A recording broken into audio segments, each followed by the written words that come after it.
गया के गांधी मैदान में लोक जनशक्ति पार्टी रामविलास द्वारा नव संकल्प महासभा का भव्य आयोजन किया गया है, जिसे लेकर लोजपा के नेताओं द्वारा पूरे बिहार का भ्रमण किया जा रहा है। इसी क्रम में लोजपा के वरिष्ठ नेता हुलास पांडे का जहानाबाद में आगमन हुआ।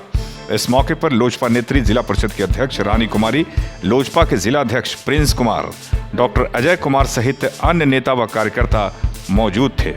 इस मौके पर हुलास पांडे ने अधिक से अधिक संख्या में लोगों को गया आने का निमंत्रण दिया। साथ ही हुलास पांडे ने कहा कि एनडीए के साथ ही लोजपा चुनाव लड़ेगी, 243 सीट पर अपनी तैयारी कर रही है और Bihar first, Bihari first slogan को पूरे बिहार में लागू करना है। वहीं चुनाव आयोग द्वारा किए जा रहे पुनरीक्षण मतदाता सूची को बेहतर कदम बताया और कहा कि आने वाले समय में इसका रिजल्ट बेहतर होगा। और भी बहुत कुछ कहा लोजपा के वरिष्ठ नेता हुलास पांडे ने। एसके मिर्जा, ईशा न्यूज के लिए। गया जी के गांधी मैदान में लोक जनशक्ति पार्टी रामविलास के द्वारा नव संकल्प महासभा का आयोजन किया गया। जैसा कि आप सबों को ज्ञात है कि ये महासंकल्प सभा चौथे चरण का हम लोगों का हो गया है। अब गया जी के पवित्र धरती पर इसका आयोजन किया गया है, जिसमें हमारे पार्टी के राष्ट्रीय अध्यक्ष और भारत सरकार के माननीय मंत्री आदरणीय चिराग पासवान जी आएंगे मुख्य अतिथि के रूप में और वहां संबोधित करेंगे। गया जी के पवित्र धरती से नव संकल्प महासभा को संबोधित करते हुए जो उनका विजन है, जो हमारी पार्टी का सोच है, बिहार फर्स्ट, बिहारी फर्स्ट। हमारे नेता का कहना है कि राजनीति में वो आए ही हैं सिर्फ बिहार और बिहारियों के लिए, और वैसे में जो अपना विजन है उसको अपने पार्टी के पदाधिकारियों के साथ साथ आम बिहारियों के बीच भी रख रहे हैं और गया जी से भी रखेंगे। और इसमें हम लोग आग्रह लेकर आए हैं अपने पार्टी के द्वारा, अपने राष्ट्रीय अध्यक्ष जी के द्वारा और अपने द्वारा हम लोग निमंत्रित करते हैं जहानाबाद के इस धरती से। जहानाबाद के भी सभी हमारे पार्टी के पदाधिकारी, हमारे बूथ स्तर के कार्यकर्ता और जहानाबाद के जो लोग बिहार फर्स्ट और बिहारी फर्स्ट में विश्वास करते हैं, इन सब लोगों को हम लोग निमंत्रित करते हैं कि आप सब आइए, गया जी के गांधी मैदान में 11 बजे उपस्थित होकर इस संकल्प को पूरा करने में अपना योगदान दीजिए, अपना भूमिका निभाइए। ये बिहारियों के लिए संकल्प है, ये बिहार के लिए है। हमारे नेता बिहार को फर्स्ट देखना चाहते हैं, बिहारी को फर्स्ट करना चाहते हैं, और वैसे में हम सभी बिहारियों का ये कर्तव्य है कि हम लोग पहुँचें और उनके मनोबल को ऊंचा करें और इस संकल्प का हिस्सा बनें। चुनावी मौसम आ गया है और बिहार में विधानसभा चुनाव को लेकर आपकी पार्टी का स्टैंड क्या है? क्या आप एनडीए के साथ लड़ेंगे? कितने सीटों पे लड़ेंगे? क्या है स्टैंड इसका? ये तय है। एनडीए गठबंधन की एक मजबूत सरकार 2025 में बनानी है।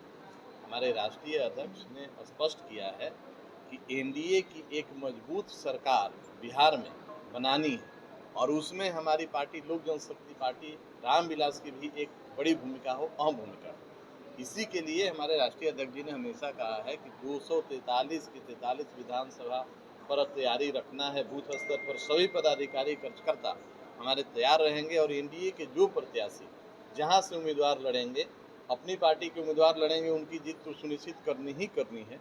साथ ही साथ एनडीए के घटक दल के जो भी प्रत्याशी जिस सीट पर चुनाव लड़ेंगे, उसमें लोक जनशक्ति पार्टी रामविलास के बूथ स्तर के कार्यकर्ता अपना जी जान लगाकर उनको जिताएंगे और बिहार में एक मजबूत एनडीए की सरकार बनाएंगे। बिहार में विधि व्यवस्था को लेकर चिराग पासवान जी हमेशा सवाल उठा रहे हैं सरकार से, एनडीए सरकार को घेर रहे हैं बिहार में, तो इसको क्या ऐसे देखते हैं? देखिए, राष्ट्रीय अध्यक्ष जी ने हमेशा कहा है कि एनडीए में वो है, बिहार सरकार के हिस्सा नहीं है, समर्थन जरूर है, लेकिन वैसे में अगर कुछ विपरीत परिस्थितियां उत्पन्न होती हैं, कुछ ऐसी बड़ी घटनाएं घटती हैं तो जिससे आम जनमानस में सरकार के प्रति जो सोच होता है वो विपरीत होता है।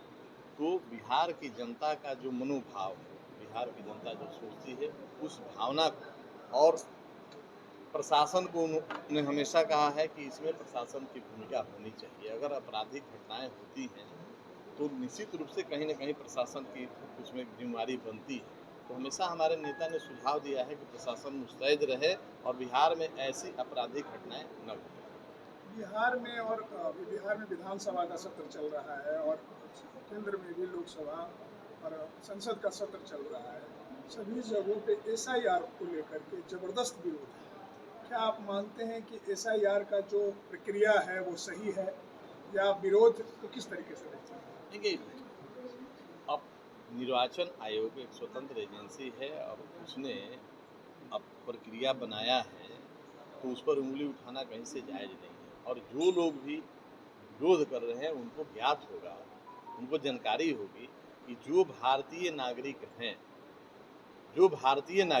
हैं उनको कहीं से भी, जहां उनका वोटर लिस्ट में नाम है, कहीं से छेड़छाड़ नहीं होगा। लेकिन अगर कोई भारत का नागरिक नहीं है, घुसपैठ करके कहीं बाहर से अगर आ गया है, तो वैसे लोगों को मत का अधिकार भारतवर्ष में नहीं होना चाहिए और उसी का एक हिस्सा है। और ये त्रुटि का सुधार हो रहा है, संशोधन हो रहा है, तो इसमें किसी को, जो भारतीय है, उनको तो आपत्ति नहीं होनी चाहिए। कई ऐसे लोग हैं जो इस प्रक्रिया में हैं जिन्होंने फॉर्म भरा ही नहीं है, उनका फॉर्म ये हो गया और कई लोगों तक अभी पहुंचा ही नहीं है। तो ये प्रक्रिया इतनी जल्दी जो हो रही है तो उसके बाद भी 2 जगह आपको अपील करने का प्रावधान किया गया है। अगर लगता है कि आपके साथ कोई गलती हो गई है, कहीं मिस्टेक हुआ है, तो आप उसके ऊपर अपील करिए। आपके पास 2 और अपील का प्रावधान तो किया गया है इसमें, तो कहीं कोई परेशानी नहीं है और न ही कहीं किसी को परेशान करने के लिए किया गया है। निश्चित रूप से वास्तविक जो भारत के वासी हैं, जो बिहार के वासी हैं, वही अपने मत का अधिकार का प्रयोग करें, इसी के लिए प्रक्रिया की गई है। एनडीए में दो बड़े दलित नेता हैं जो केंद्र में मंत्री हैं। जीतन राम मांझी कभी कभी अटैक करते रहते हैं चिराग पासवान पे। उनको देखिए, हमारे नेता आदरणीय चिराग पासवान जी ने हमेशा कहा है कि जीतन राम मांझी जी उनके अभिभावक समान हैं, वो बड़े हैं, अनुभवी हैं और उनके अनुभव से उनकी तुलना नहीं कर सकते हैं, तो उनके किसी भी वक्तव्य पर कोई टिप्पणी नहीं कर सकते। आखिरी सवाल, कितनी सीटों पे लड़ेंगे? अब गठबंधन में हम लोग हैं और गठबंधन में हैं तो गठबंधन धर्म के नाते जब तक आपस में बैठकर चारों घटक दल के नेता सीटों का संख्या फाइनल नहीं कर लेते हैं, तब तक कोई भी संख्या पर दावा करना उचित नहीं होगा। लेकिन अब बहुत जल्द ही इस प्रक्रिया को भी पूरा किया जाएगा और आपसे साझा